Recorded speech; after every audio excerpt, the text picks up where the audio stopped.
పిఠాపురంలోని ప్రాణగయ క్షేత్రంలో శుక్రవారం సామూహిక వరలక్ష్మి వ్రతానికి పెద్ద ఎత్తున మహిళలు తరలివచ్చారు. వ్రతం చేయడానికి వచ్చిన మహిళలకు జనసేన నాయకుడు కొనిదెల నాగబాబు సత్యమని పద్మజ చేతుల మీదుగా చీర, పూజా సామాగ్రి పంపిణీ చేశారు. అయితే పిఠాపురంలో పవన్ కళ్యాణ్ నెగ్గిన తర్వాత మెగా కుటుంబ సభ్యులు మొట్టమొదటిసారి నిర్వహిస్తున్న కార్యక్రమం కావడంతో ఈ కార్యక్రమానికి ప్రాధాన్యత సంతరించుకుంది. ఉదయం 5 గంటల నుంచి మధ్యాహ్నం 12 గంటల వరకు జరిగే ఈ కార్యక్రమం కోసం ఆలయ అధికారులు దాదాపు 6,000 మంది మహిళలు వస్తారని అంచనా వేసి అక్కడ ఏర్పాట్లు చేశారు.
కాబట్టి కలియుగంలో ఇప్పటికే సౌభాగ్యం సిద్ధిస్తుంది అని చెప్పి ఆయన పరమేశ్వరుడు పార్వతీదేవి చెప్పాడు.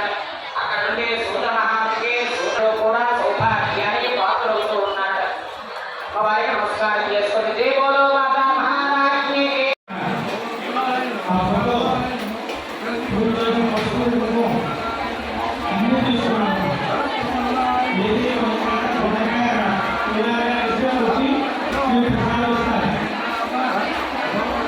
Father